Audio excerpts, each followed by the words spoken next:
You are listening to Kayak Adventure Series.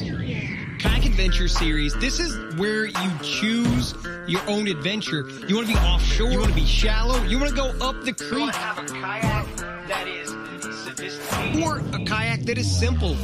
You get to choose your own adventure. Oh, looky there. That's a micro bag. I hope you brought the family. This is going to be wild. Hey, this adventure is going to be amazing.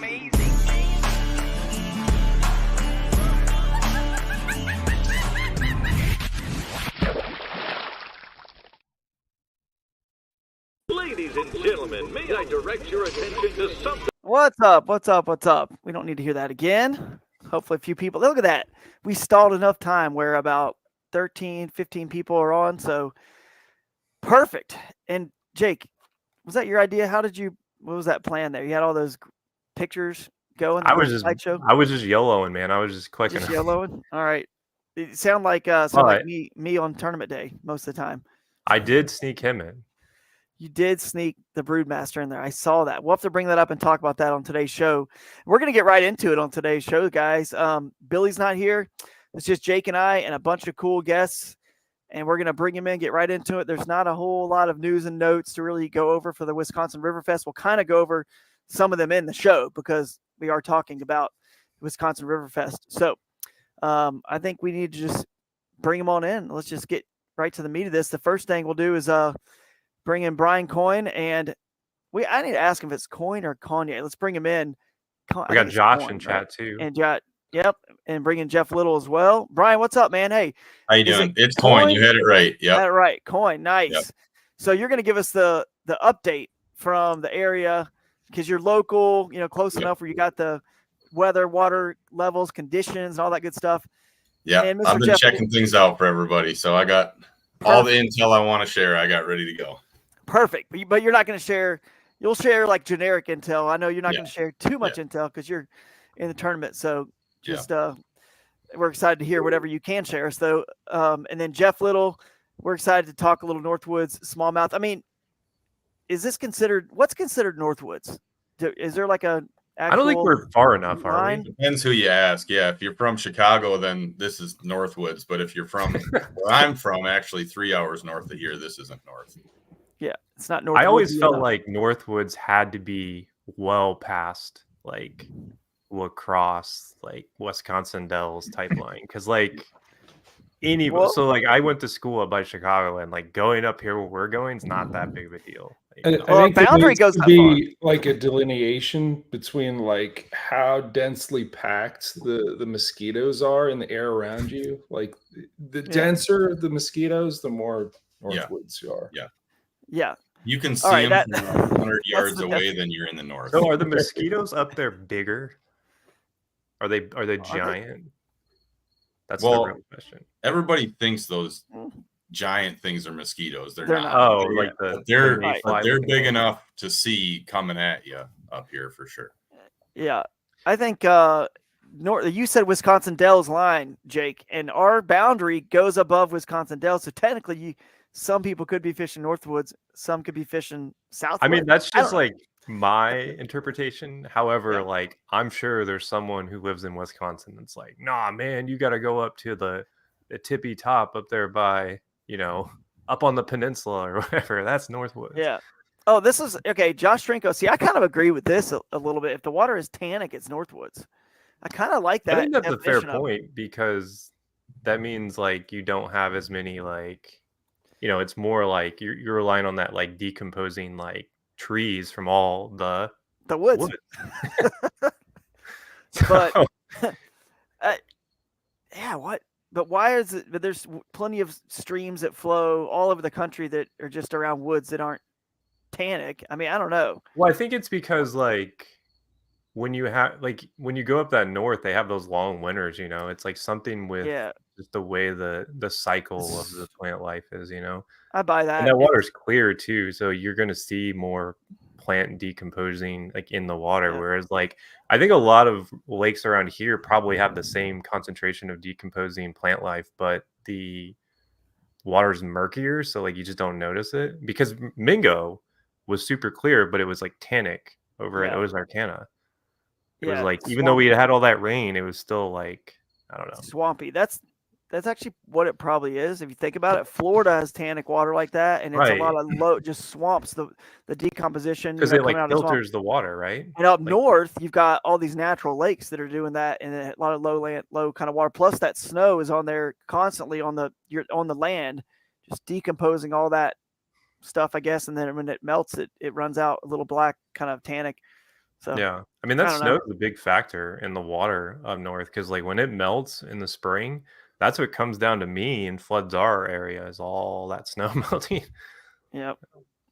Pete says Texas has bigger mosquitoes. Texas is always going to jump in here and try to play. No, ours are the biggest of everything. They got that share lunker mosquito program. Jeff, how is things at Boondocks, man? I mean, you guys are coming out with all kinds of cool stuff, including, which I'm going to pull it up in a minute, this new trash bag. I'll just do this. Yeah, do it. You can show us a trash can on a kayak, but it's the dirt bag. The dirt bag, yes. It's a basic. Good name. Yeah, it was Chad Brinkley's idea. But basically, this thing clips onto the back of the tailgate, and your trash is always kind of. It's either, without something like this, it either blows out of the back of your pickup or stinks up the cab. And I don't know. I've enjoyed it, but yesterday I actually went up to Susquehanna and did a Facebook Live cleanup thing with it and showed it to Blue Mountain Outfitters. And I camped with it with my kid 4 days on the Outer Banks, and it is nice, having something there other than like just taking a bag and keeping up with a bag that you throw in the back of the the bed of the truck, which I've lost it. And I've actually watched a bag go out and go all over the highway and been like, man, that just undid all this work I did at the river access. But it's just policing your trash, and they're normally $120. There's an introductory thing for $99. So, but that's one thing that we just released. What I was down in North Carolina working on, which I didn't grab, but is filming, getting some videography of a camp cooker. And it's basically a propane heated wok that like condenses down into something that's like that thick and about, wok size. And we did steak and eggs one morning. We did corn on the cob with it. We did chicken fajitas. Like I'm actually getting ready to. We did breakfast sandwiches, like bagel breakfast sandwiches. It was fun to mess with, and get all the videography from it. But it's going to be called the Skedaddle. Nice. That's cool, man. It's part skillet, griddle, whatever, and then part kettle, because you can like it's concave. You know what it's made from? You ever seen the discs that they drag behind a tractor? They just got them all lined up like that.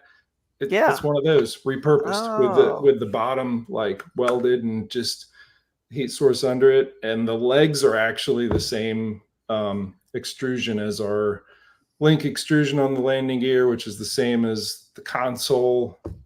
It's it's a lot of familiar hardware as soon as you see it and get your hands on it. And I don't know what I'm going to do it at this Kayak Adventure Series event, but I think I want to maybe at Broodstock when I'm not competing, set it up and cook some stuff for people as they're coming in. Is that a? Dude, I want to go head to head against the food trucks you get to come in here about like brunch. That's exactly Bashy Brunch. You can cook it up there. I'm texting Kristine right now the link because I don't know if she missed it yesterday or not. Let me see. Yeah, I just send it from text to email to. Well, I sent it to Messenger separately for you. So it definitely seems like Boondocks is coming out with a lot of cool stuff this year. Like, I noticed you guys refreshed your website too, because I was just on there this morning looking at it. I was like, oh, this looks a lot fancier. You guys got a lot more categories, because somebody was asking me about the total package weight of the drifter because they saw those videos I did and they're like, hey, I want to get one of those for the kayak. And I was like, I'm pretty sure that it's like under 20 pounds. And it turns out that it was 18 pounds. So I wasn't too far off. But a lot of people have been impressed with that I've showed it to. So I stayed in the drifter when we were actually at the I think it's a Hatteras. I think it's a national park, and they have the campgrounds there that you rent, and they had they had a shower room which was not heated showers, but this time of year was actually good, and then the bathrooms, and that's it. But I stayed in the drifter and gave my kid the rooftop tent, the James Baroud, and it's funny. It's even yesterday, like you think of places to use this thing, and I actually I did a shakedown kind of cruise up on the Susquehanna yesterday, kind of freshen up my catch photo release skills. Like I treated it like a tournament, and like, it's been since the KBF Open on Kentucky Lake since I've done a catch photo release bass tournament. I've done a striper one, actually a couple striper ones in between, but I was out there and it was towards the end of the day, and I'm like, man, I wish I could that island right there, like I wish I had it with me, because I'd just stay there, set it up on the island, and catch the morning bite, and I'm like, nah, I'm going home. But doing that sort of island camping is a lot of fun. I'm not a morning person. Like, I didn't even put in until like 1:30 yesterday. I took my time doing stuff at home. I like catching the evening bite, but the morning bite is really good. And I got no problem at all waking up with the birds and just being right there. Like, okay, now I'm a morning person because the river's right there. Yep. I love it. You put in all the work to load everything up and go fishing and all that stuff. It's just nice when you get a little 2 days out of it. You're just right there and don't have to drive to the river, or lake or wherever. It's awesome. And Jake just did that recently on a trip and won a tournament as well. But hey, I basically riverside camped in the drifter, woke up at Lines End, started fishing from the bank, right? Because it's legal. It's legal. Fishing from the bank at 6 a.m. Hopped in my kayak, started going, and I got a good night's rest, and I was fishing Lines End, boom, ready to go. I didn't have to drive 3 hours. Nice. So it was awesome. Yeah, very cool. Awesome. But while Brian's here to give us and he can get back to work and all the other stuff he's probably got going on today. We do want to get the lowdown on the current conditions, and I'll share the map here. So Brian, feel free to tell me to, go wherever I need to go. We can just see it all here. You guys see my screen, I think? Yep. Yep. So let's just talk. I guess we'll just start from the top down. I mean, the main Wisconsin River and right here, right? I mean, it's pretty low. I mean, it sounds like it's pretty low right now. Yeah, this is kind of our normal, summer, late summer pool here. Things are pretty low. I haven't been on this section of the river in a while, but I've been kind of checking out from Wisconsin Dells down. I know, that's what we call normal summer pool. Pretty low, tough for boats to get through there. They do. I mean, I noticed it. I was out there on Sunday, and, halfway through my float, it started kicking up a little bit. I don't think, in my experience, it's not as frequent as, some of those lakes and reservoirs we'd see down south, especially since haven't had much rain here lately. So I wouldn't expect that to be a significant thing. Anytime you're in the river, you're going to have pretty good current. Anywhere that water does move pretty good, no matter where you are. When Drew and I went up there, it was around this time. It wasn't, it was July, but it looked like it was low, but like it totally was navigable, but that water was still really moving. Yeah. Yeah. It seems like even if you got a boat with a big, powerful trolling motor, like it doesn't matter how high it is, it's tough for even a trolling motor to keep up in that current in certain places, but so you're telling me I need to bring my big motor? I mean, if you're going to be going upstream against it, there's places where it's pretty strong. Yeah. Okay. Yeah. Glad you said that, because I might have to make some changes. Yeah. And one thing I did want to talk about is all the sand and the sand drops and here's some sandbars and stuff like that. You're going to see those all over the place. You're going to see them sticking out. You're going to come across places where you're going to have 200 yards of 6-inch deep water. Those are going to be get out and walk places. But what I want to caution people on is where they drop off. That is moving sand and it's not stable. So if you come to that lip, you want to be getting in your kayak immediately, because if you fall off, it could be 8-10 feet deep, and those currents are really, really strong under there. People die every year in this river. Obviously, we got PFDs, but I just want to point that out, that those edges oftentimes are really unstable. So be careful when you're getting back in. Yeah, right here on this edge. Yeah. So what do you think makes that? Because I'm curious. I've seen that too when I looked at it, and I was like, is it just like it's pushing up against the rock bottom, and it's like creating like a wall of sand essentially? Yeah, gravity makes that. I mean, it's the same thing. If you go to the beach and you look at a dune, right? The wind blows the sand in the peaks. It's just sort of underwater. Mm-hmm. I will tell you that I have experience with a sandy river here in the Piedmont of Virginia. It's the Rappahannock, and I've actually stood on the edge of a sandbar with the river rising, and it just was crushing big fish, just fishing down in that sandbar drop off. But it actually, I anchored up I was using a cataract then, but I anchored up my boat, and I have to, like, over the course of like 90 minutes, I had to step forward like 6 inches or a foot every like 20 minutes, because the sandbars kind of migrate and they move around. And one thing that, this is back when I guided on the Rappahannock and did my kayak fishing classes, it would make a liar out of me all the time, where I'd come around the bend and say, okay, to my student, like, all right, the outside bend, you see where that laydown's coming down? It's going to be about 8 feet deep there. Make sure that you slink down that bank and take a good long cast. And, they do all that, and we pull up and it'd be like 2 feet deep. I just feel like it changes. The sand moves. The sand is always, every high water event, there's some sort of change to a sandy substrate. River like this, it's different. It is different for sure. I'm trying to think where I thought I had the pins were there. What did I do to get the pins to disappear?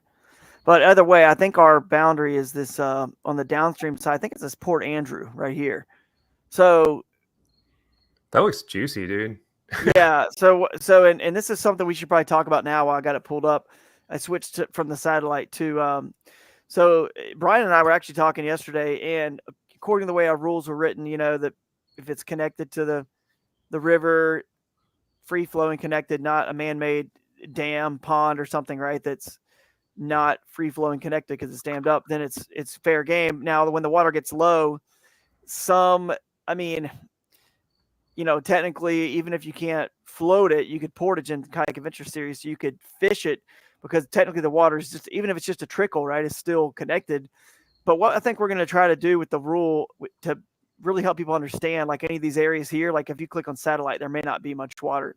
There is some water, but somewhere this is all connected. This is inside the main river, right? It's part of it. When it's higher, it's got water in it. What we're going to do is say you can access via the main river and portage through the woods. If it's public land, you can do that to get to some of these backwater ponds and lakes. If they even have any fish, who knows? But that's for you guys to figure out.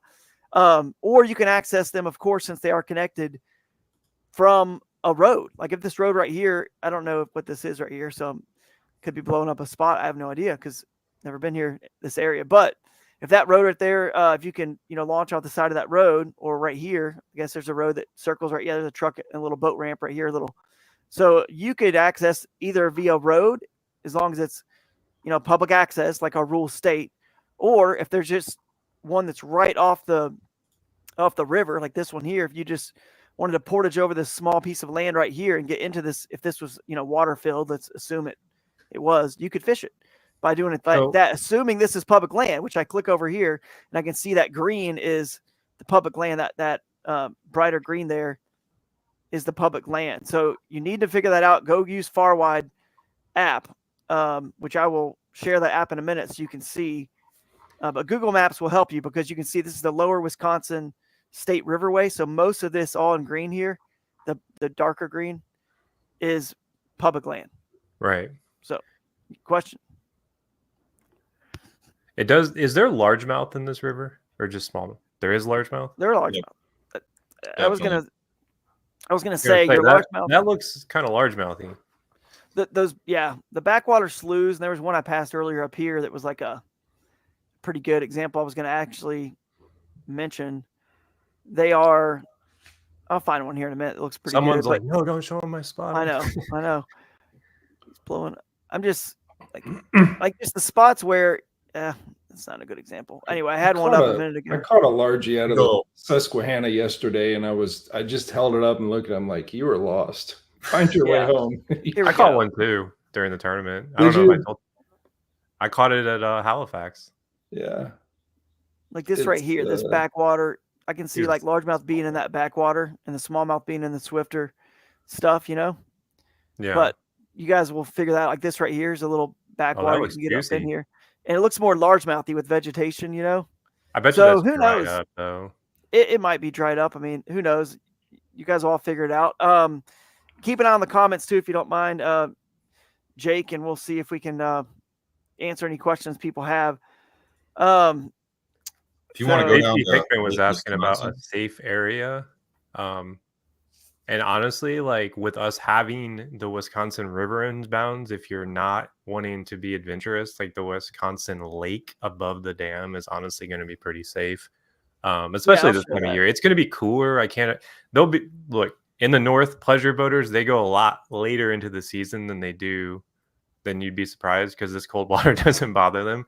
So I'm sure there'll be some people cruising around, but for the most part, that lake's going to be pretty standard, I would imagine. I mean, so yeah, absolutely. This is so just so you know, guys. And I mean, people are gonna look at all these maps, so we're not blowing anything up. I have no clue if a fish lives here, but let's assume obviously a boat can get underneath this bridge. But if a boat could not, if you find somewhere that a boat cannot get under a bridge and it's a pipe or something that a kayak can't fit under, it doesn't mean the area on the other side is illegal. As long as it's still quote unquote Lake Wisconsin, and let's assume there was a road that pulled in here and a little access point, a way to publicly access this piece of land on the other side of here. I mean, this piece of water on the other side of this causeway, this would still be legal as long as you could get into it, as long as it was still part of Lake Wisconsin or, one of our core bodies of water connected through the pipe, which obviously it is. So keep that in mind too, if you find anything like that. But, what about the weather? How's the weather looking? I mean, anybody looked at that? Yeah, I just looked it up. It's going to be pretty good. I mean, Monday, Tuesday, Wednesday are all going to be in the like mid to high 70s with some nighttime temps dipping down in the 50s.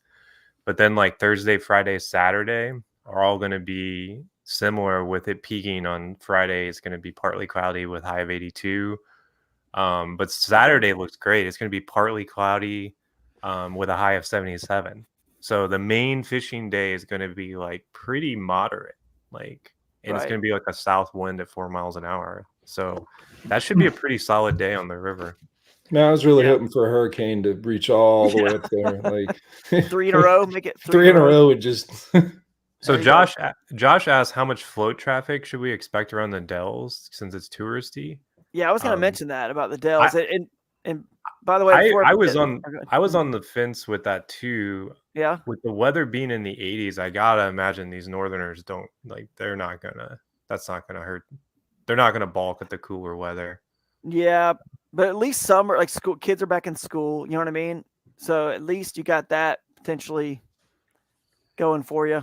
So it looks like that was a question for Brian, by the way. I didn't mean to hijack it.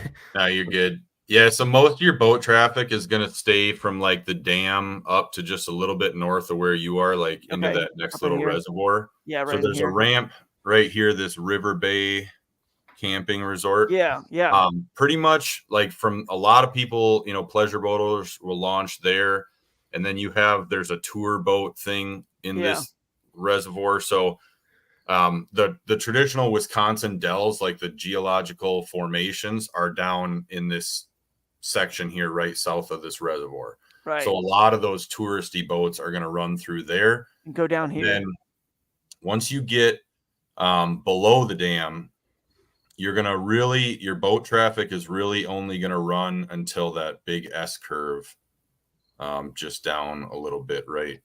Like this curve north here, and then this S curve. You start to get some more rocks, and it gets shallow this time of year in there. So like if you rent a boat or anything, right here, they don't allow you to go past there. So like that, pretty much that lone rock is about as far as people will take like pleasure boats. And then really because of how low the river is, and you know, most people don't know where the channels are. So, you know, from Lake Wisconsin, you're going to get a lot of that boat traffic and that traditional summer pleasure cruisers. But they're not going to run up typically much past the Highway 94 bridge. So I realistically expect that you're going to see a few guys out fishing in little boats, but you're not going to see a lot of traffic on most of the sections of river. Right. That's good information to have, knowing where that's going to be. And JT, that just so you know, your safe area, if you're in, you know, quote unquote, I think it's all pretty darn safe this time of year. I mean, even though, you know, it's as good as it's going to get for this river, right? Because it's as low as possible. The current would only be swifter if it was, you know, April, May, June, right? So we're at a good time. But if you're really looking for the quote unquote safest, this whole section here is like a lake, right? And then the other section that we just talked about, that Lake Wisconsin. So yeah, I mean, they call it a lake, but reality is just where they hold water. You know, it's like, it's not like, you're not going to realize a lot of current in Lake Wisconsin, right? Until you get up like around the first major point into the river. But realistically, like I went out on Sunday, you know, by myself and kind of was like, what's the safety like out here? As long as you're not running into those trees on the side, you don't get a lot of like riffles, you know, where you kind of need to be careful. There are logs out in the middle that you kind of got to watch out for, but I mean, you'll see them coming from a long ways. For the most part, it's as long as you're in your kayak and not up against a tree, yeah, you're good to go. Right. Cool, man. I'm excited. What about water temp? Do you have a approximate water temp for us, or? I honestly don't know. We should check the Omnia app. Yeah, we should check the Omnia app. Let's take a look. Pull that up. Let's get the approximate water temp on that app. That'll help us out. And then while you're doing that, let me know when you got it, Jake, because I'm just looking at this map. The Lemon Weir River is the northernmost boundary on the Lemon Weir. I don't know what bridge that is. It looks like Road H, County Road H on the Lemon Weir. And so we haven't really touched on the smaller rivers, but is there any water in those that's like floatable? You know what I mean? Because there's the Baraboo River right here as well. You think those are even floatable? I mean, how low does it get in these little trips, or do you even know? So I have not done the Baraboo, but I have fished on the Lemon Weir a couple times. You know, the Baraboo, where it runs into the Wisconsin River, even this time of year, it definitely looks like there's floatable water in there. I think that stays, you know, 4 to 8 feet deep. It's a pretty kind of a narrow, deeper type of a river. To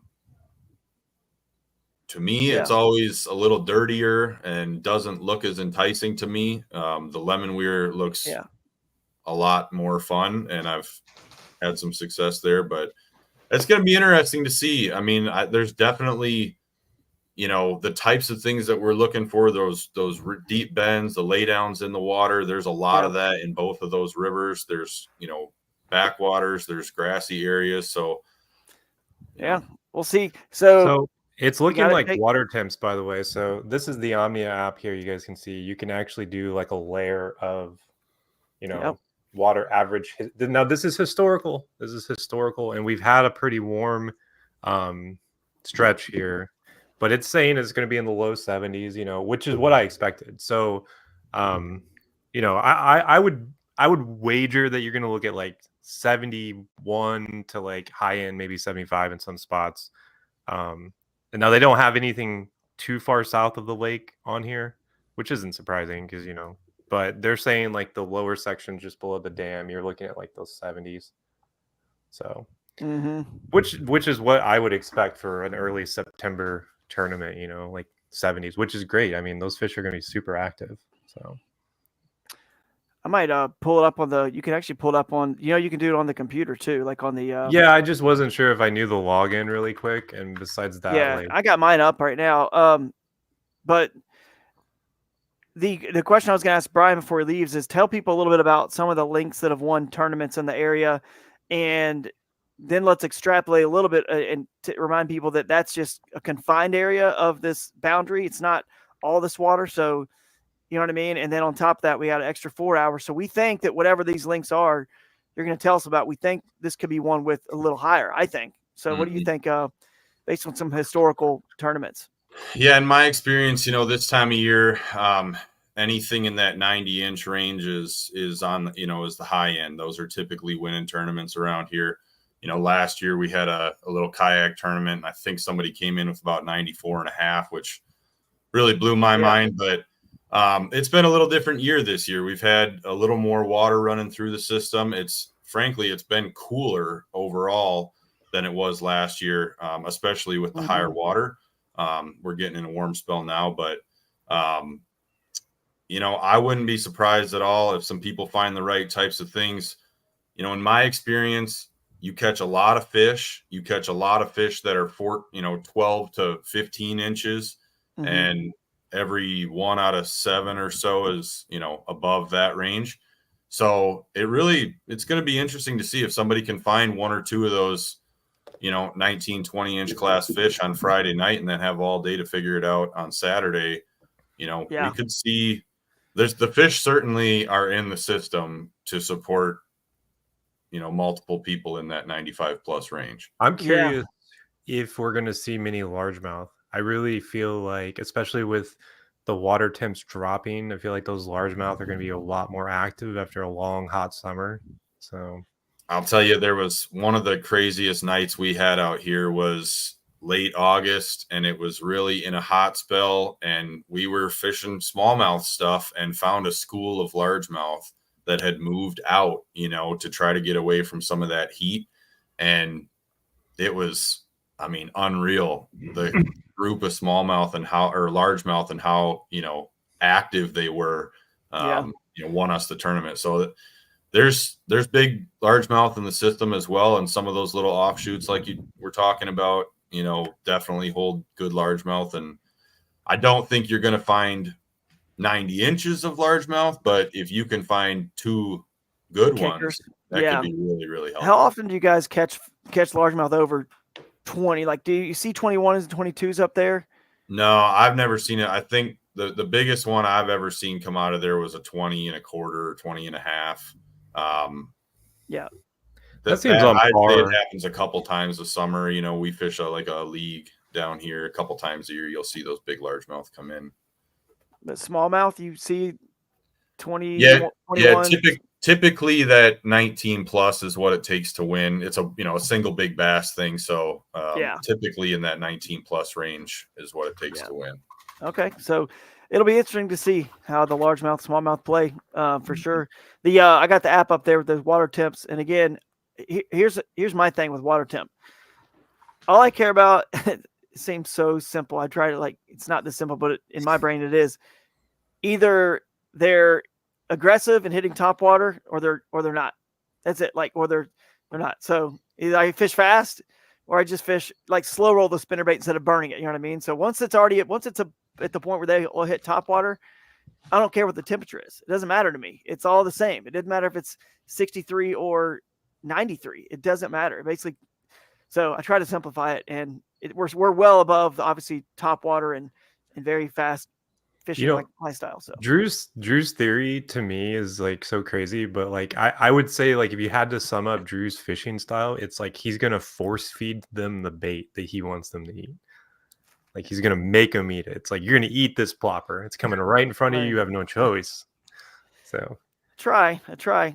Sometimes it works, sometimes it doesn't. But anyway, that's the Omni app. You can also check out the wind layers, the other things. You can get everything on your Navionics. This is the so I think they're rolling out a new water temp thing too. I don't know if it's on water clarity. Last fall when I was using it, and actually when I was filming you, Drew, on the Susquehanna, it seemed like it was real-time water temp, not this historical thing. I don't care what it I think they sent it back to beta because they were having issues. So it's coming. And it's right soon. there. It was screen. Real time. Okay, I couldn't find that a second ago. That's useful because what it's going to tell you is, say you're leaving on this body of water. If you look at say a northwest wind, go back into where you were. Go back in. Just leave it there. All right. But scoot up north a little bit. So that left shoreline, especially up in that little corner, stop moving it, Drew. Yep.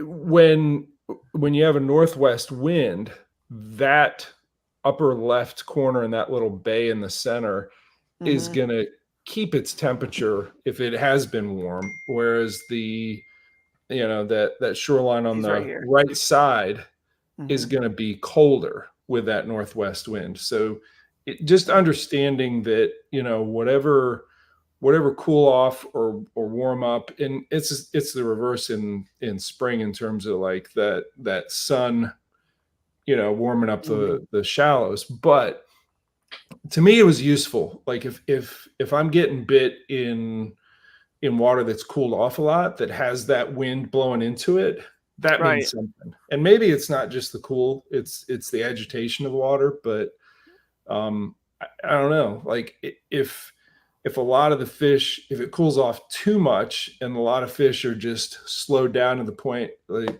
all right, let's switch to the bank that still has that warmth, and maybe we can, Jake talked about, Drew, force feeding them power fishing presentations, or maybe you fish the cool side and you do finesse stuff. I don't know. It all factors in, but it does. That water temp thing is air temp. It's pretty cool to have. I mean, just to give you a gauge. But I mean, look at this. You got radar on this app too. I mean, you can pull in and see where the rain is up north there. There's not a lot in the area, but it's just cool that it's got everything on it on one app. So I don't know where I lost my spot, but there we are. So that's cool. You can change. You can see storm cells, lightning, air temperature, wind, water clarity, all this stuff. You can get your Navionics on there. So very cool. We'll stop sharing this now. And actually, I will go to Omnia Fishing's site. But we have a code too if you guys want to sign up. Where is that? We got it somewhere. Check this out. We have a code. We also have a giveaway for Omnia Fishing to talk about right here. Rig Your Kayak giveaway. So you can click on it. You got, looks like a ton of stuff. They sent me the list, and you can see it all pictured there of all the stuff we're giving away. Who's that guy? I don't know. I don't know who they or why they used me there, but they called me and said, hey, we want to use you on the face of this giveaway. So we're talking about it today. You guys get registered for this. The grand prize winner is going to get 1 year of Omnia Pro, Hummingbird Helix 7, Catch Carbonate board, Sunline braid. I had to tell them to kick in my braid. I had to, and I love the carbonate board, the lightweight carbonate board that Catch makes. The Firefly Marine Diamond Stern Light, Firefly Marine Shore Stacker, a Maluna 22 cooler, Yak Attack Fish Finder mount, Blue Storm PFD, 1 yak rod, and 1 Powerhouse Lithium deep cycle battery. So that's a lot of stuff. Good, guys. You're good. So anyway, all you gotta do is right here, just enter this, print this physical form, or enter if you're not to create an account, you got to create an account, physical, blah blah blah. So I think you just have to read this page. You'll learn about how to enter it. You just enter it right here, click on enter giveaway. There it is. I knew it was somewhere. And then you just put in a little bit of information, and you are entered to win all that stuff. So easy enough. Thanks to the folks at Omnia Fishing. And also, before we get into let Brian go and There's talk the link, Jeff a little bit more, Brian, stick around as long as you want. Yeah, you got the link. Thanks. Stick around as long as you want. I know you may have other stuff to do. Who knows? But I do want to say a big shout out to Raccoon Creek Outfitters, who is the sponsor of the live streams every Wednesday. So thanks to folks at Raccoon Creek. I know Dustin and his gang, he always has a house rented. A bunch of folks will be coming with him as always to fish the Wisconsin Riverfest. So if you never met Dustin in person, he will be there. So good times. Thanks to Raccoon Creek Outfitters in Ohio. All right, Brian, you got anything else you want to hit on before we let you go about the event? What about the Badger State Championship? We didn't hit on that yet. I know we talked about it on the phone. Yeah, I got a question though. Yeah. And this, I don't know. Hopefully, you got a good number of people that are traveling from out of area into this to fish. Like the bugs, man. Like, what is your what do you do? Like, I'm big on the permethrin on my clothes, but like in terms of topical on your skin and hats, and I don't know. Is it a big deal? Because I got destroyed in Missouri filming Tim Perkins. Like the only thing that I had exposed was my ankles, and Tim looked at me at the end of the day. He was like, "Man, you look like somebody like pulled the trigger on a shotgun at your ankles because all the little red dots on my ankles from mosquito bites." What's the bug regimen up there? What do you do? Yeah. Yeah, it's funny. I went out, we did a float on the river with my brother-in-law a couple of weeks ago, and I told him, don't worry, once we get on the water, you'll be fine. And that was not the case. It was one of the worst days I've had in a while. No, your ankles. But my thing is cover up all your skin, get clothing over everything. Try to reduce that skin area that they can get to. And then it's that heavy DEET or, whatever. It usually works, pretty well, but you're definitely going to want to cover as much of your skin as you can and have some bug spray with you out there because, you're jumping in the water and stuff. You wash that stuff off. You want to reapply that stuff. It definitely, as soon as you get around any trees or anything, you stop for a second, they're on you. So flies are another thing that you get occasionally up here. Those little black biting flies. The buffalo gnats, right? Yeah. So they're really bad. Yeah. For those, it's, if you just can cover your skin up and prevent them from getting on you, then it's fine. But the mosquitoes will go right through your clothes. So one of the things that people are getting up here, like from basically where I am all the way up north of Chicago kind of area, like that range, is they're getting those little bumps that you were talking about. They're actually a mite from all the cicadas hatching. And they feed on the cicadas. And since we had so many cicadas, these mites are flourishing, right? And they last all year. And cicadas aren't just the ones we saw early in the year. They go all year. So these mites are flourishing, but they actually bite you and they leave these little tiny bumps on you and like rashes. So that's something to look out for too. I was talking to someone recently that had like, oh, my leg was covered in them. I was like, yeah, it's those mites, the cicada mites. And you can Google it and get an idea of what they are. But from what I understand, they don't like the pyrethrin or whatever, the stuff that you were talking about earlier that kills them. I like Dustin's solution. But won't be around my wife for a week, so she won't complain. You stink. My uncle used to have a theory. Now, he was a heavy smoker back when I was a kid, and we would go fishing, and he had a theory that if he smoked, it would keep the bugs away.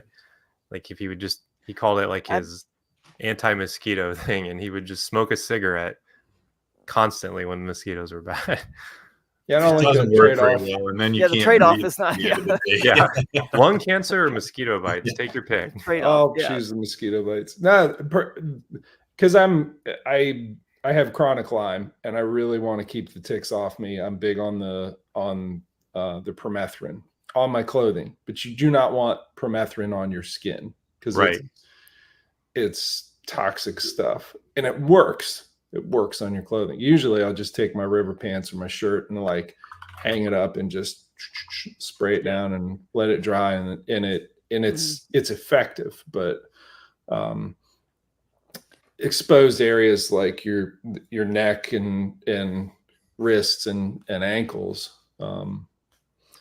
You need something that'll. I know Chris Funk is big on I think it's Pickardin. Mm-hmm. I don't know if I'm saying that right. PICARDIN. I've used that as well. I tend to treat my clothes like every 4 to 5 trips, even when I kayak, because you can get ticks from the trees kayaking. I've had it happen. So have you ever tried, that 40-year guy on Instagram for 40 years or whatever? If you follow him, he actually showed one that was you put vanilla in a spray bottle, and maybe it was mixed with water a little bit. I think it was just vanilla and sprayed on you. And he went outside and mosquitoes didn't go on him. He was like, because his whole can it be fake vanilla? I don't know. Probably not. It's got to be the real thing, I'm sure. Man, the real stuff is expensive. That's you got to spend $75 on it, but it could be vanilla extract. You'll be or smelling something. good. I don't know, but anyway, his whole shtick is for 40 years. Like, you telling me for 40 years I could have done this, and then he shows the hack. He's basically a hack Instagram guy. Hundreds of thousands, who knows, millions of followers. Anyway, that was one of his that seemed to work. But what were we saying, Jake? I was going to say the ticks are pretty bad up there this year because they had such a warm year. And it's something that I am, especially if you're doing like a lot of dragging on some of the smaller rivers. It's something that I am concerned about. I've had Lyme disease twice. And the reason why I can't eat meat is because of ticks. A lot of people don't know that, but ticks are not my friend. I don't like them. So I take that stuff pretty seriously. Seen the duct tape trick? No. To pull them out? Put duct tape around like your knees and but backwards. And then, duct tape your pant legs down. And then when they try to crawl up, they get stuck on the duct tape. Can't get any further than that. That's cool.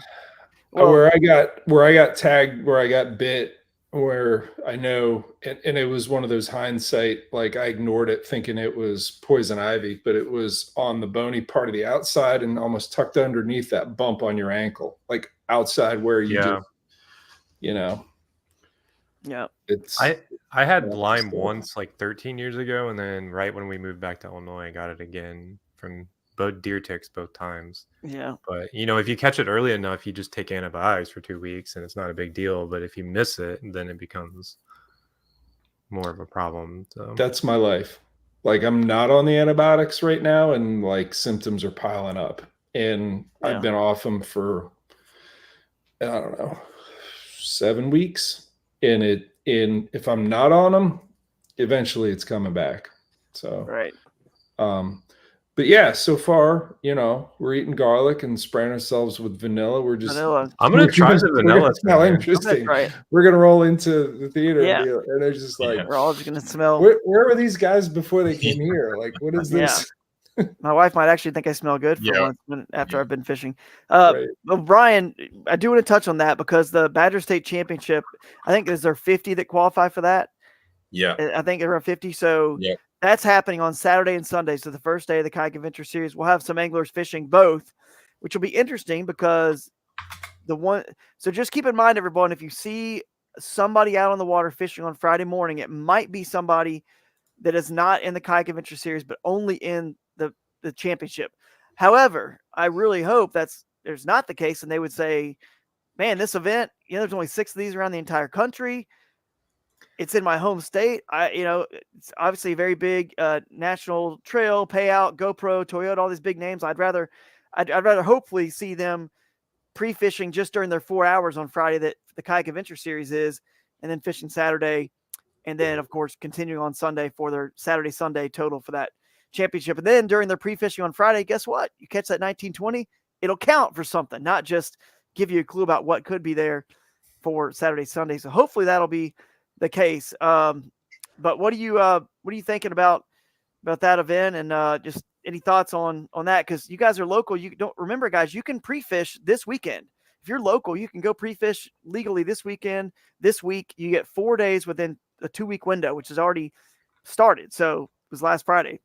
So you guys, if you're local enough to do that, go pre-fish now. That way you can not have to, and then, that way you don't have to pre-fish Friday morning. You can come to the Bash U brunch where, as Kristine joins us here, From the water, you can hear a seminar from Kristine, from Jeff, Josh Shrinko, myself. But Kristine, what's up? Can you hear us? All right, we can see you. Muted. You got to unmute her. There we go. Oh, there we go.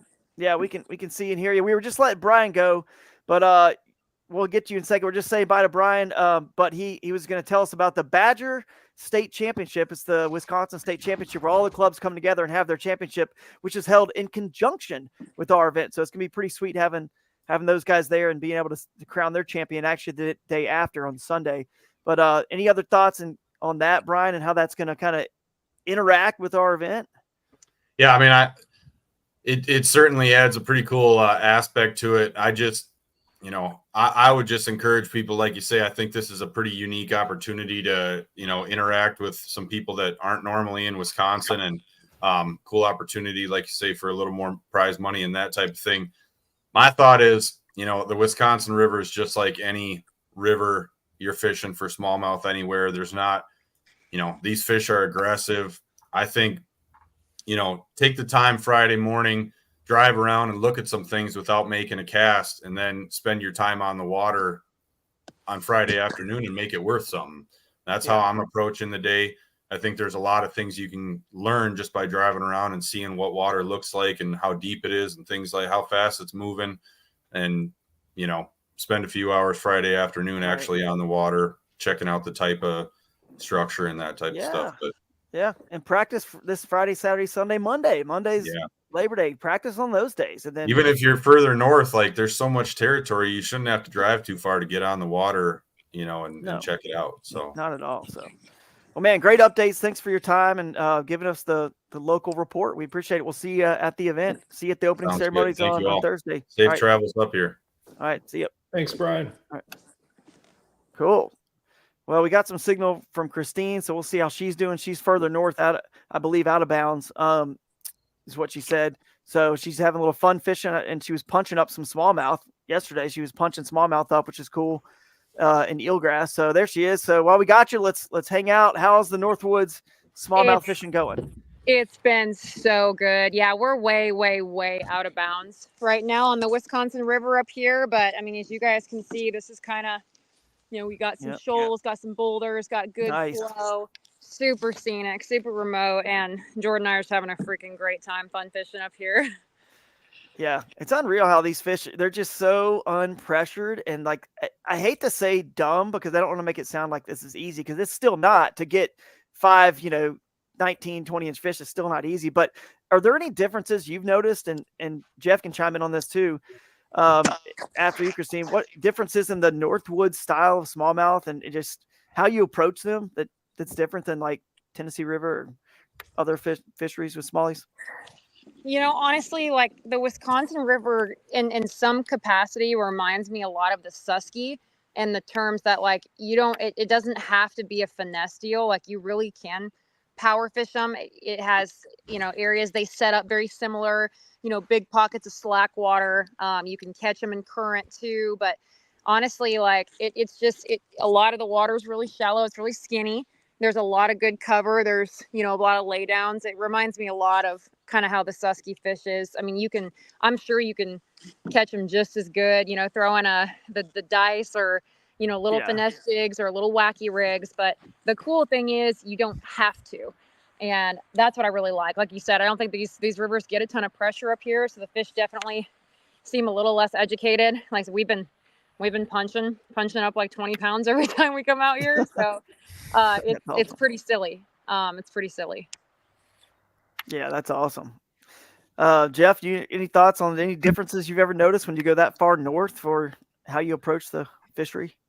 When I'm new to any fishery, the first thing I'm trying to figure out is what's our forage base? What are these fish eating? Like what is out there in, for instance, the Susquehanna is such a craw based, forage base. And I'm not saying that it's single faceted in that regard, but if you don't have something crawl related, in your box, you're missing out on some good fishing. And same thing up north is if you can figure out what bait fish are they looking to eat. And there's different stuff and different types of, whether it's the shad or the Cisco or just, some of our rivers, it's all about the Mad Toms. And I don't know, like you have to figure that out. And the wild card on this is that it's a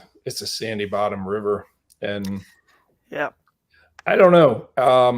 The other thing is when you look at what gradient you're working with and how much flow, that's pretty important. I know that, what Brian was saying, there's not like the big, what I would call ledge drops or riffles or what, shoals or whatever. I don't know. Like sometimes it's deceptive how much current is actually there because you're not seeing that white water. That was certainly the case in two of the the flows that I fished earlier this year in that part of the country. That actually 3 different ones where it was deceptively swift, and really figuring out how your fish up there relate to that current and what represents a good current break that they want to get behind. If it is heavier flow, it doesn't sound like this time of year it's going to be real pushy.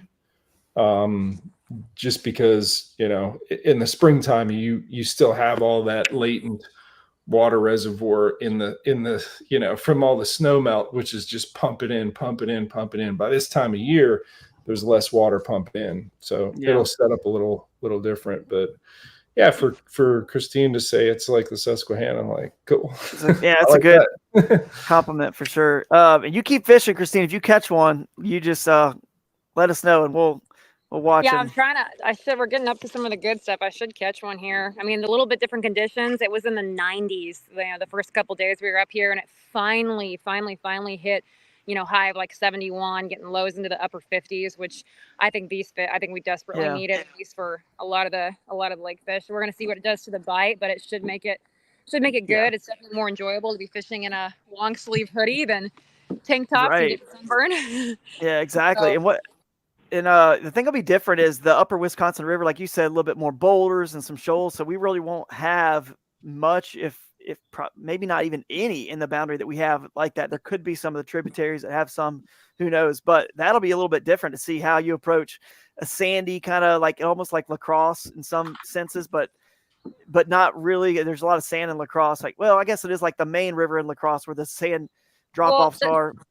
The thing is like, there's a lot of like rusty crayfish here, but honestly, in those really clear sand-based rivers that are super shallow, it provides, depending on the conditions, I mean, especially if the sun's way up in the sky, I'll throw a top. I mean, I feel like I could throw a topwater all day in those situations. Yeah. And and if you can make good casts, that's really all it's about, is putting your bait in a certain area where those fish are going to set up with those very clear, very shallow conditions with limited current. And that's, I think you could throw a topwater all dang day. And situation, Drew's like, sign me up. Yeah, really. I'll get up there and do a little fishing on early in the week just to kind of mess around and get some stuff. And I want to see if they'll hold on the backside of the sandbars. I noticed a lot of sandbar. It looks like sandbar drops in that lower section. Like I've actually ski fished one time way down there which will be like inbounds, and it was there's a lot of sandbar drops that I didn't ever smallmouth fish them, but I got lacrosse sets up that way where those really do play. So I'm kind of curious to see if it does fish like that. Yeah. Where those sandbar drops will be I'm sure they will. There's a ton of them. So the question is, how do you find? It's like fishing grass, or lily pads, it's like randomly you just get into the area where they're at, and it's like so randomly maybe you stumble on the right drop off where they are, but they're not on every drop off. They're not on every log, not behind every boulder, and they move. Yeah, it's gonna be tricky to see. Smallmouth move? No. Yeah. Yeah. Well, you keep fishing. We'll keep some conversation going while you focus on that, because we'd love to see you catch one before we get off, if you can. But we're excited to have you at the event and doing a seminar on our Bash You Brunch segment, which we'll show people here in just a second. We'll share the screen and show people how they can sign up for that and be a part of that, where they get breakfast and get to hang out and learn some cool stuff from you guys. So that sounds sure good. I'll try to catch one here. Yeah, try to do that. What other topics do you guys want to hit on, Jeff or Jake, while I pull up that screen and show people how I've to sign got up? something for you guys. Hold on. Yeah. Hold on. You got something to share?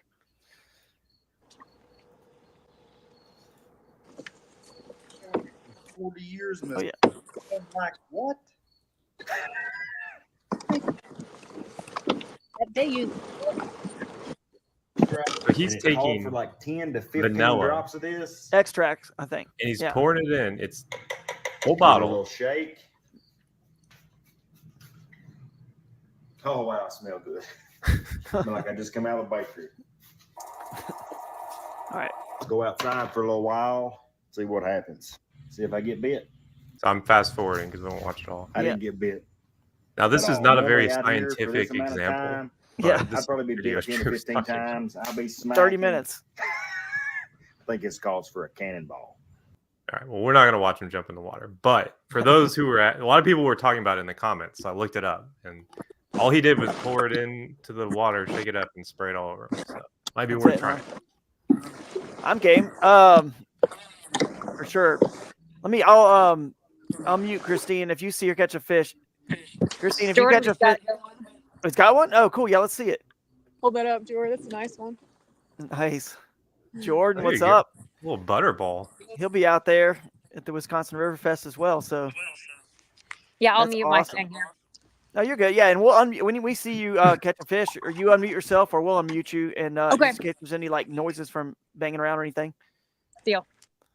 So I'll share the screen because this is important for you guys to know. A lot of people, this could be their first Kayak Adventure Series event. So all you do is go to the website. Everything's on the website. I don't mind answering questions. Amanda doesn't mind, Jake, whoever, but I promise you it's all on this website, on this page. And there's not information on Tourney X. It's all just right here on this one page.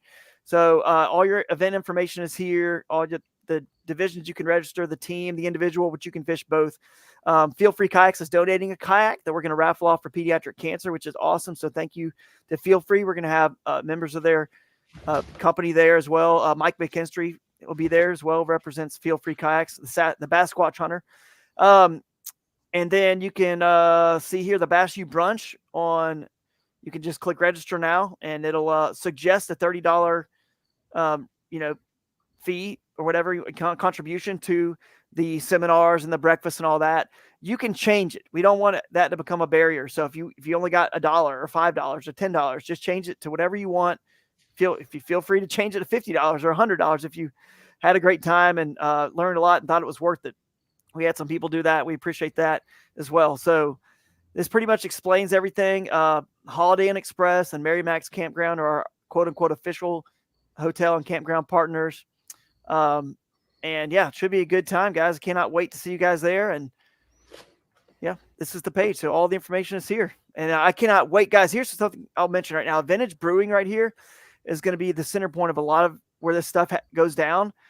But I will tell you that, I mean, it's gigantic. It's brand new. Jake, you and I were there. And on Super nice. Thursday, what's that? It's super nice. It's super nice, right on the river. And Yeah. on Literally Thursday, could pull up to the bank and go up there. Yep. Our opening ceremonies on Thursday is the first NFL game of the season. So after we get done doing our thing and we kind of wrap up around 7:00, checking people in, getting them registered, all that good stuff, we will stick around there and watch that game, whoever wants to stick around, because, hey, here's the beauty. You do not have to be up any crazy early time the next day. You can just sleep in and come to that Bass U Brunch on Friday so you can hang out in fellowship, which is a big part of the Kayak Adventure Series, just the fellowship we have. And I'm going to watch that game. I can't wait to start the NFL season and, get some football going. So it should be fun. Yeah, I'm excited.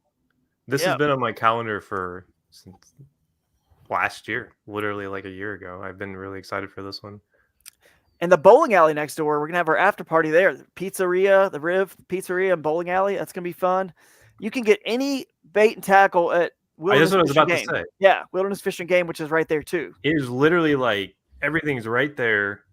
You can get And it's not like it's just like a little bitty tackle shop. Legitimately, low end all the way up to the highest end. Like you can go in there and buy a $600 mega bass rod if you wanted to. Yep. They got it all. Yep. So it's a cool spot. That's where our Bass U brunch is, by the way. The Bass U brunch is there. So obviously that's before, you know, you get on the water that first day. So you can stock up there last minute if you need to. But Jeff, do you know, I mean, I can't remember what we put down there on the thing for you to talk about, but do you remember what you were talking about? The short, you and I were talking about, I think we're going to do our top 3. You and I were going to share our top 3, like smallmouth techniques, tactics, like baits basically, and how to fish them. So give you and I 3 a piece and we'll knock it out. And you and I may have some similar ones, some same ones. So we might have to like say, I want to take this one, you take that one. So Drew's going to be like, I tend to have more of the finesse baits as a follow-up to, you know, to the power fishing. So I'm going to fill in those gaps while you, all right. I mean, and I'm not going to say I won't do, you know, some power fishing presentations, but I think like yesterday on the Susquehanna, like the top water was getting attention, but the follow-up soft plastic was catching the fish with the exception of one good one at the end of the day. Yeah. They were slashing at it, but what did the work was that second throw back in after you get them teased up. That was kind of critical. And being able to just to dial things back, you know, and recognize, hey, I'm not getting the bites that I need, or there's something not quite right with this power fishing presentation.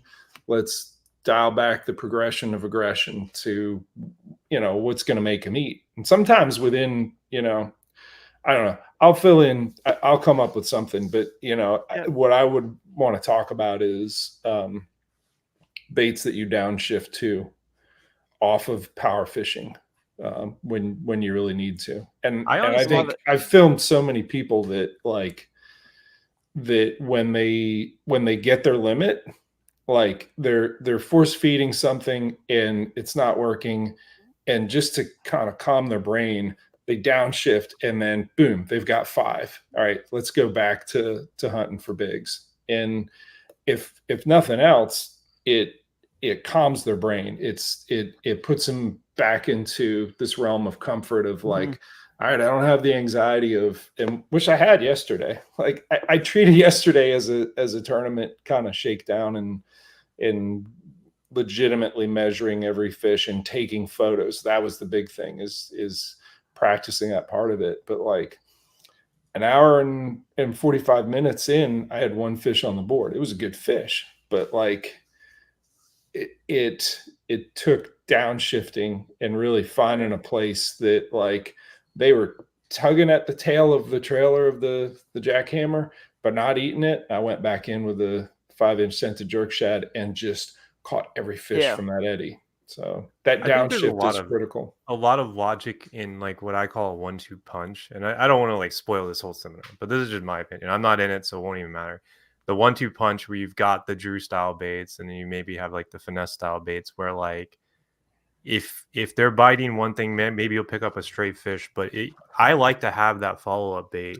Yep. And I did a video on this where it's like I've been using that new TRD fatties and I just weedless Texas rig it. And if I miss a fish on topwater, I'm not throwing back in there with topwater. I'm throwing in there with that.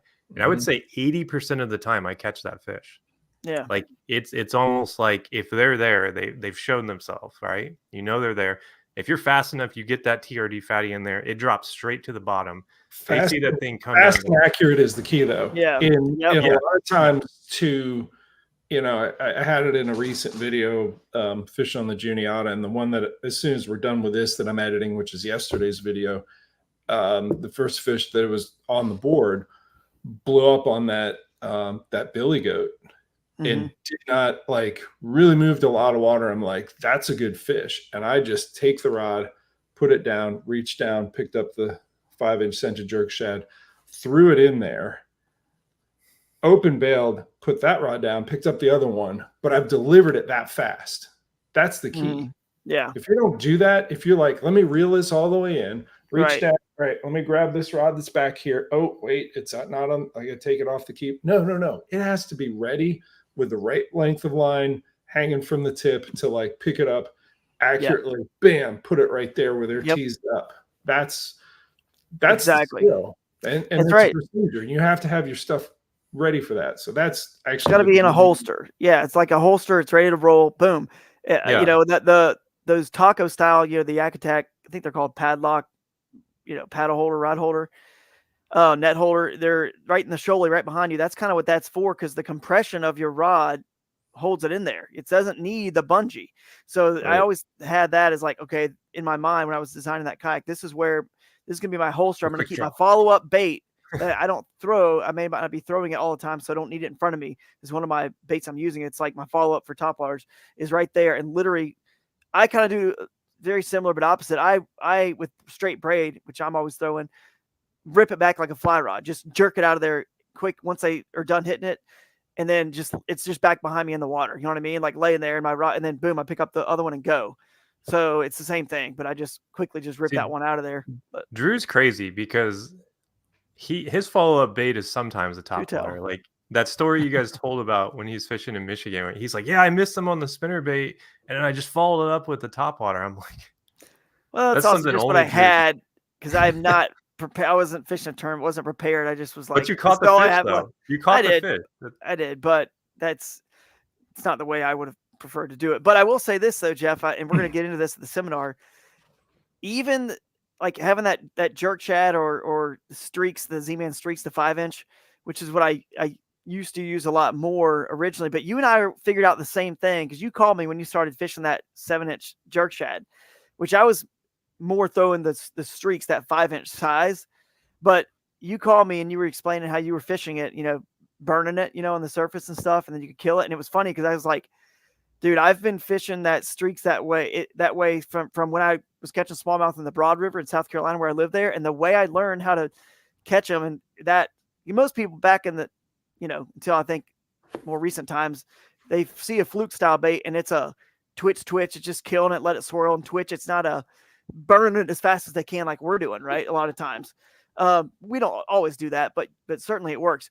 But anyway, my point is the way I learned how to catch fish that way and use it was I was fishing in the Broad River and I was throwing a spook, and I would bring the bait, you know, in about halfway through the cast. I was like, all right, I'm done with this cast. I'm going to go make the next cast. And I would just be reeling it in, and the spook is moving across the current seam. It's not doing the twitch. I'm not working it. I'm just burning it in. And all of a sudden I would get smallmouth start charging it. And I was like, I'm just burning a spook back in as fast as I can. So you could still use the spook, but the soft plastic jerk bait, the weight with a weighted, because Z-Man is buoyant, the Elastic. So it was nice because you could put a little belly weight on it, just launch it out there and just burn it and just pop it and skip it as fast as you could, just like that spook was doing.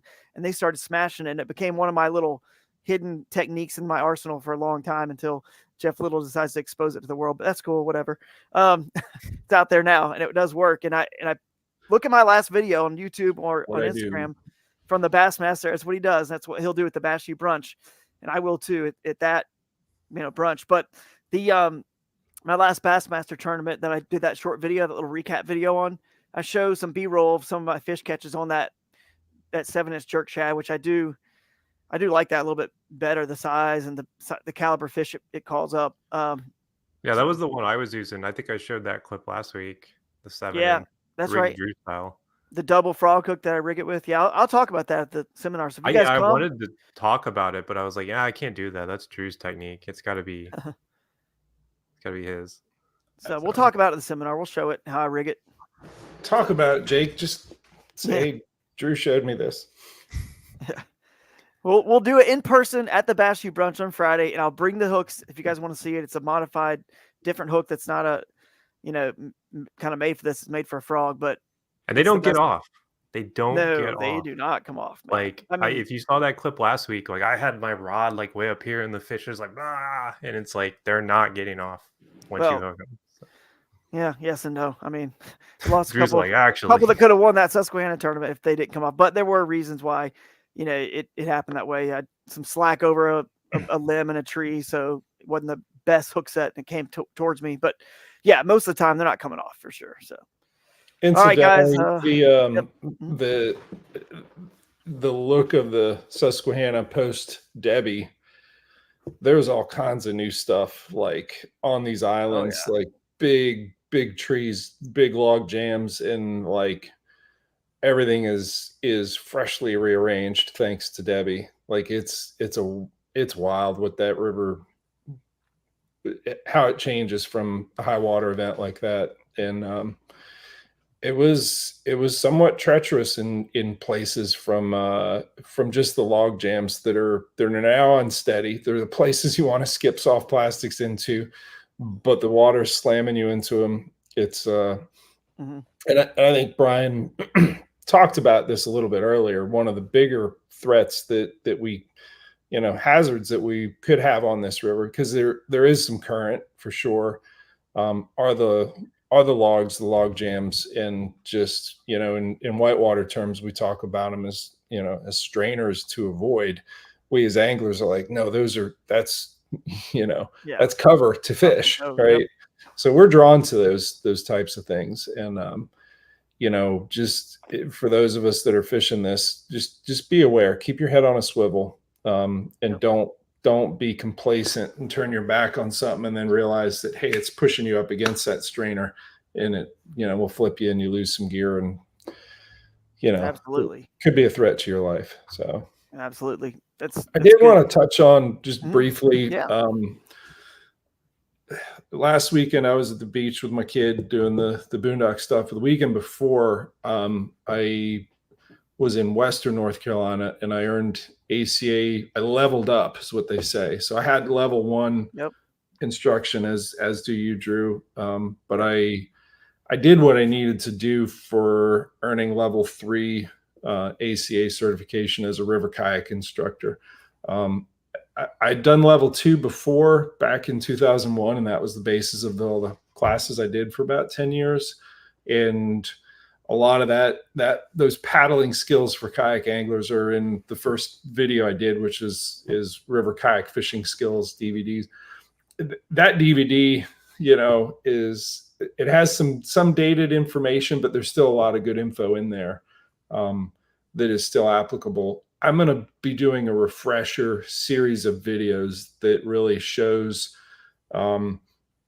some of the more advanced whitewater skills as it relates to kayak anglers. When I got the certification, I was absolutely not in a fishing kayak. And one of the things I had to do was roll. And I did it to check off the box to get my certification and to be able to teach on class 2 plus whitewater. Am I going to be doing that? Yeah, I'll probably run some classes here and there. But the biggest thing I want to do is to do videos with, a 360 camera straight above me that shows the top down of what I'm doing with each paddle stroke, one right off the bow of the kayak that points back, that shows that, hey, I lean into the turn.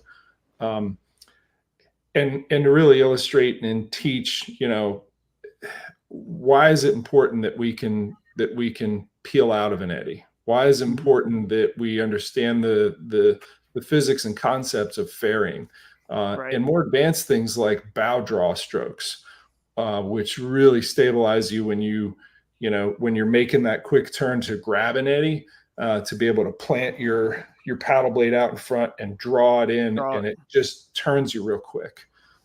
These are important skills from the standpoint of getting your boat to the position you need to make the cast, but also safety and navigation. A lot of times we explore these rivers and we come down on a spot and we look at it and we're like, that's a horizon, which means it's going to straight drop. That's big whitewater that I don't know. It looks like there's a rock in the middle of it. I can go over to this side and there's like this gravel glide sneak route or whatever. You only get to make those decisions if you're good at a maneuver called back ferrying, which is you're paddling backwards, but you're sliding backwards across laterally so that you can see and assess what you're doing. Give you some time. Skill sets like back ferrying are critical for the type of river kayak fishing that we do. And once this event is over, I think I'm probably going to spend some time up on the river with the cameras and just do more of those whitewater kayak fishing skills in video format. That does not take the place of working with an actual instructor, though, because an actual instructor is going to see what you do and give you real-time feedback on, hey, am I doing this right? But that's something that, you know, for sure has inspired me earning that certification, which was, it was hard. It was a difficult thing. It was fun. It was physically difficult and mentally as well. I was being assessed as an instructor, like, hey, is he reading students and setting up drills in the right way that they're going to learn? And, you know, I'm proud of it, because the first time I did it at 20, how old was I? 22. Like, I didn't get level 3. I didn't get level 3 back then. I got it this time. So that's cool, man. That's good stuff for sure. People, you know, especially in the Kayak Adventure series, where you can kind of fish in all the above kind of waters, you know, rivers, creeks, some situations that might have some class 1s, 2s, or 3s. It's important, you know, and can help you, you know, get that extra fish you might need, or win the tournament or whatever. But and obviously save your life. That's the most important thing. So that's cool that you've got that, and we'll keep us up to date on when classes might be. And of course, we'll share any videos you make on that. Of course. I also learned that, like, what a whitewater guy calls a class 2 and what a kayak angler calls a class 2 are just totally different. Like, that's very true. Most people that are fishing it, they're like, oh, it's a really solid class 2. And the whitewater people are like, no, it's a 1. Yeah, it's like nothing. Yeah. Well, as we leave here, guys, I will say and remind you, because next week's Wednesday is tournament week, so it's more about the need to know. It's a quick little informational need to know. I will say that I'm going to try to do that potentially at Vintage Brewing. We're going to try to have an opening, like a Wednesday welcome dinner, and throw this into the schedule for people who are already in town that want to come. I mean, there might be 10 people that show up, might be 20. I don't know. But we're going to go to Vintage Brewing. The same place will be the next day.